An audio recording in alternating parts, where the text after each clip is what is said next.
Halo teman-teman semuanya, selamat pagi, siang, sore, malam, dimanapun kalian berada. Perkenalkan, aku Kamelia Agung Putri, di sini bakal ngejelasin tentang bioteknologi. Nah teman-teman, untuk hal pertama yang bakal kita bahas kali ini adalah pengertian bioteknologi.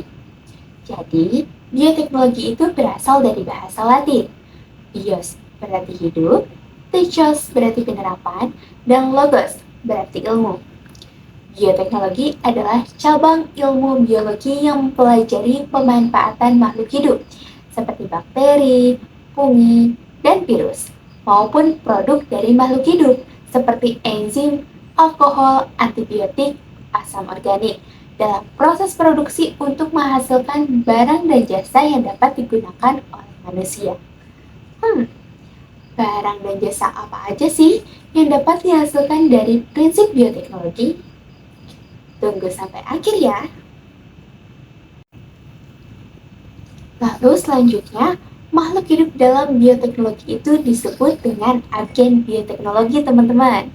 Agen bioteknologi itu ada yang digunakan yang pertama secara utuh, contohnya bakteri, dan yang kedua hanya sebagian saja, contohnya DNA dan enzim. Lalu selanjutnya adalah jenis bioteknologi.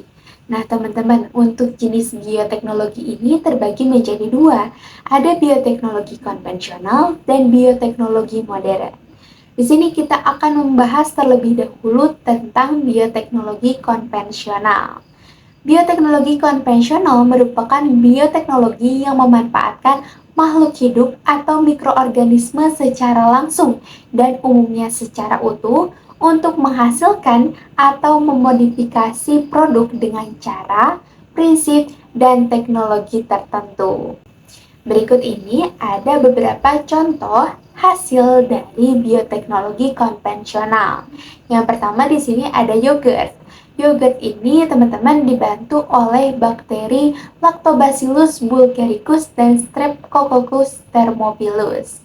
Yang kedua ada nata de coco. Nata de coco dibantu oleh Acetobacter pseudomonas.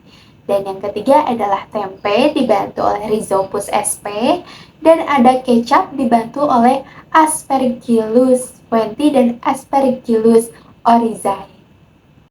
Selanjutnya adalah jenis bioteknologi modern. Bioteknologi modern adalah bioteknologi yang memanfaatkan makhluk hidup atau mikroorganisme secara tidak langsung dan umumnya hanya berupa bagian-bagian tertentu saja untuk menghasilkan produk dengan cara, prinsip, dan teknologi tertentu. Jadi sudah jelas ya teman-teman, untuk jenis bioteknologi tadi konvensional itu menggunakan mikroorganisme secara langsung dan utuh, sedangkan di bioteknologi modern ini mikroorganismenya itu secara tidak langsung dan hanya berupa bagian-bagian tertentu saja. Nah, di sini ada beberapa contoh dari bioteknologi modern. Yang pertama adalah pembuatan hormon insulin sintetik, lalu ada tanaman transgenik, dan yang terakhir adalah bayi tabung. Nah, selanjutnya di sini aku bakal ngejelasin tentang perbedaan antara bioteknologi konvensional dan bioteknologi modern. Yang pertama adalah pemanfaatan makhluk hidupnya. Seperti yang udah aku jelasin tadi ya teman-teman, untuk bioteknologi konvensional itu pemanfaatan makhluk hidupnya secara langsung dan utuh. Sedangkan di bioteknologi modern, itu mikroorganismenya secara tidak langsung dan umumnya hanya berupa beberapa bagian-bagian tertentu saja. Lalu untuk prinsip, di bioteknologi konvensional itu menggunakan prinsip fermentasi, sedangkan di bioteknologi modern menggunakan prinsip rekayasa genetika dan teknologi reproduksi. Dan untuk pelakunya, di bioteknologi konvensional itu tidak perlu keahlian khusus. Jadi semua kalangan masyarakat itu bisa mencoba untuk menggunakan prinsip bioteknologi konvensional. Sedangkan untuk bioteknologi modern, pelakunya itu perlu keahlian khusus. Lalu di alat dan proses, untuk konvensional ini sederhana alatnya teman-teman. Dan di modern itu alat dan prosesnya canggih dan modern tentunya. Selanjutnya adalah skala produksi dan biaya. Karena tadi ya bioteknologi konvensional itu orang yang melakukannya tidak perlu keahlian khusus dan alatnya pun relatif sederhana sehingga biaya yang dikeluarkan pun sedikit dan relatif lebih murah. Sedangkan di bioteknologi modern, karena tadi orangnya perlu keahlian khusus dan alat yang digunakannya pun canggih dan modern sehingga biayanya banyak dan relatif lebih mahal. Lalu untuk contoh di bioteknologi konvensional, contohnya yogurt, tape, tempe, roti, dan lain sebagainya. Sedangkan di bioteknologi modern, contohnya itu ada hormon insulin sintetik, tanaman transgenik, bayi tabung, dan lain sebagainya. Nah, kita masuk ke bagian akhir nih teman-teman. Jadi, apa sih manfaat dari bioteknologi itu sendiri?